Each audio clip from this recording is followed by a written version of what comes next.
માતા, વંદે માતરમ. વંદે ગૌ માતા.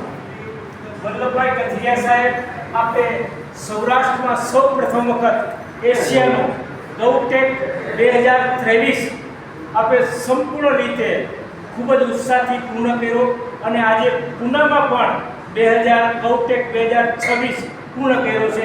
એના વિશે 2 મિનિટ વાત કરવી છે. આપને ગાય વિશે પ્રીતિ કઈ રીતે થઈ? જી, આપણે બધા જાણીએ છીએ કે આપણો દેશ ગૌ સંસ્કૃતિનો દેશ છે.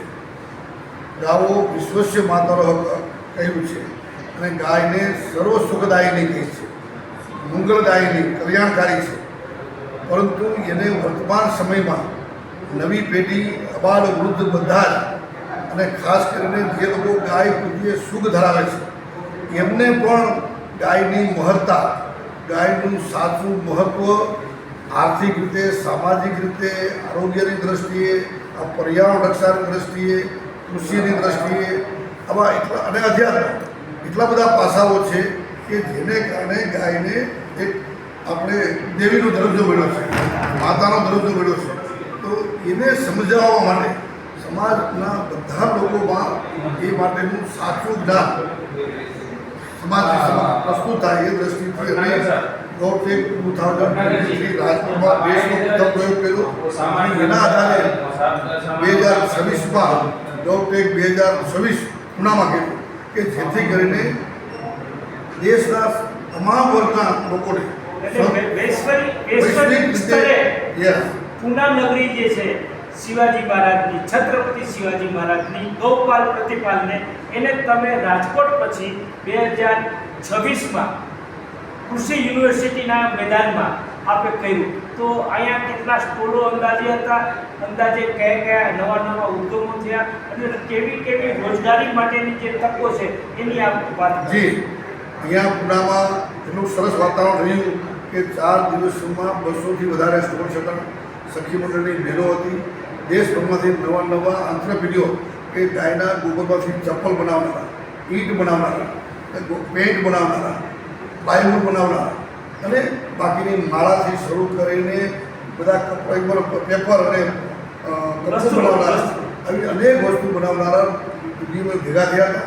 જેથી કરીને એમને પણ માર્કેટ મળે, એમનું બ્રાન્ડિંગ થાય અને સાથે સાથે નવા યુવાનોને, મહિલાઓને પ્રેરણા મળે કે હું પણ કંઈક કરી શકું છું. મૂળ ઉદ્દેશ છે આપણો કે ગાયનું ગોબર અને ગૌમૂત્ર એનો ઉપયોગ થાય, જેથી કરીને દૂધ નહીં દેનારી ગાય માતા અથવા તો ખેતીમાં કે ટ્રાન્સપોર્ટમાં નહીં ઉપયોગ થનારો બળદ કે સાણ, એ બધા જે અત્યારે એમ કહેવાય છે કે આ તો અમારા માટે બોજારૂપ છે, એ બોજારૂપ ન બને, ન રહે, પરંતુ તેના ગૌમૂત્ર ગોબરમાંથી પણ આવકનું સાધન ઊભું કરી શકાય અને તે પણ વેલ્યુ એડિશન, મૂલ્યવર્ધન કરીને નવા ઉદ્યોગો એટલા બધા આવી ગયા છે કે જેમાં સરકારની સહાય મળે છે, સામાજિક સંસ્થાઓ આપે છે, ઉદ્યોગ ગૃહો CSR આપે છે.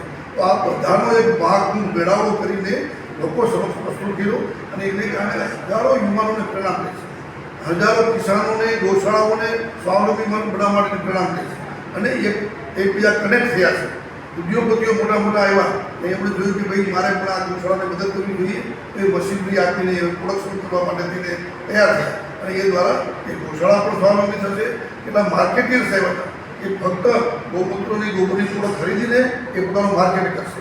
તો વિન-વિન સિચ્યુએશનમાં બનાવનારા પણ સમૃદ્ધ બને, ગૌમૂત્રનો ઉપયોગ કરનારા ગૌશાળાને પણ ફાયદો થાય અને જે વેચનારાને ફાયદો થાય. સ્વદેશી જે વડાપ્રધાન નરેન્દ્રભાઈ મોદી સાહેબનું અભિયાન છે વોકલ ફોર લોકલ, એને આપ ચરિતાર્થ કરવા માટે રાજકોટ પછી અહીંયા કર્યું અને એ આપણી સાથે કોણ સંસ્થાથી, ગુજરાત GC સંસ્થાના ચેરમેન છો, એની એક જ મિનિટ. GCCI ગ્લોબલ કન્ફેડરેશન ઓફ કાઉપેજ ઇન્ડસ્ટ્રીઝ એટલા પણ રાખ્યું કે આ એક એવી એડવાઇઝરી બોડી છે કે જે બધાને કનેક્ટ કરે છે.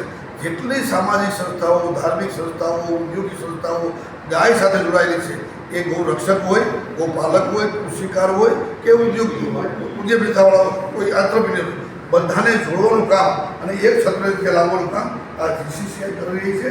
અને એના દ્વારા ગાય અને ગૌ સેવાની જેટલી વિવિધ પ્રવૃત્તિઓ છે, ગૌ સેવાના અનેક આયામો છે, એ બધા સમાજમાં પ્રસરે અને એ દ્વારા એક જન સુધી ગૌ સંવેદના જાગૃત થાય, ગૌ રક્ષા માટે કટિબદ્ધ થાય, સંકલ્પ કરે અને ગૌ માતાની ઉપયોગિતાથી પોતે તો સ્વસ્થ અને સારું જીવન જીવે, પરંતુ સમગ્ર સમાજ એક સ્વસ્થ સમાજ બને, સમગ્ર રાષ્ટ્ર એક સમૃદ્ધ બને, સંસ્કારી બને, એ ભાવનાથી આ જીસીસી કામ કરે છે. એટલે વિશ્વના ભારતમાં 2 પ્રયોગ થયા. પહેલો પ્રયોગ રાજકોટમાં થયો, બીજો પ્રયોગ પૂનામાં થયો. તો રાજકોટ કરતાં તો અહીંયા અનેક ગણી સફળતા મળી. હવે ભારતભરમાં થાય અને વિશ્વમાં પણ ગૌ માતાને, નંદી બાબાને વૈશ્વિક સ્તરે જે આપણે માત્ર માતાનો દરજ્જો આપ્યો છે એ નહીં, પણ એની સાથે આપણે વ્યવસાયિક રીતે પણ જોડીએ, ઉન્નતિ પણ થાય. એના માટે આપ મૂળ તો આપ આરએસએસના સંઘના કાર્યકર છો. એટલે નમસ્તે સદા વસ્તલે માતૃભૂમિ, એટલે વાસલાય સ્વાહા ઇદં બ્રહ્મઃ. એટલે ગાય પણ માતા છે એનું માટેનું આપ કાર્ય કરો છો. તો આપને અને આપની ટીમને અને પૂનામાં જે લોકો જોડાણા એ સૌને વંદન. અને 2 મિનિટમાં આપ છેલ્લું, હવે પછી આપ કદાચ ક્યાંક કરવાનો ભાવ છે એ આપ કહો. જી, અમારી ઈચ્છા એવી છે કે હવે જે પ્રકારે સમાજમાં ગાયની ઉપયોગિતા વિશે અને ગાય માટે ઉત્સુકતા વધી રહી છે, તો દેશભરમાંથી કે ભાઈ લખનૌથી, હરિયાણા, છત્તીસગઢ, ભોપાલ, આ બધેથી લોકો ઈચ્છે છે કે અમારે ત્યાં પણ આ પ્રકારનો ગૌટેક થાય, કે જેથી કરીને સમાજ સુધી આ વાત પ્રસરે. તો આવનારા દિવસોમાં આગળ વધારશું.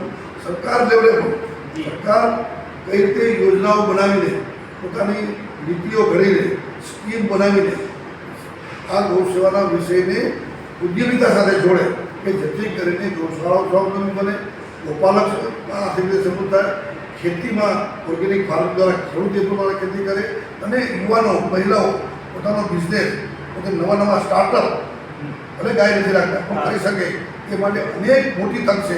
એમાં સરકારનું યોગદાન. અમે સામૂહિક પ્રયાસ, કે નરેન્દ્રભાઈ મોદી કહે છે ને, સબકા સાથ, સબકા વિકાસ, સબકા પ્રયાસ और સબકા વિશ્વાસ, એ અમે સાર્થક કરવા માટે અને સ્વદેશી ભાવનાને પ્રજ્વલિત કરવા માટે તેની આ ગૌ સેવા માટેના અમારા પ્રયાસને જીસીસી આગળ વધારે છે. ભારત સરકારના પૂર્વ ગૌ સેવાના અધ્યક્ષ તો હતા. અધ્યક્ષ થયા પણ પછી ઉન્નત કાળ આપણે કર્યા પછી પણ ગૌની સેવા કરો છો. આપ કરતા રહો. ગૌ માતા અને નંદી બાબા આપના સકલ મનોરથ સિદ્ધ કરે એ માટે વંદન. વંદે માતરમ. જય ગૌ માતા, જય નંદી બાબા. જય ગૌ માતા, જય નંદી બાબા, જય વંદે માતરમ.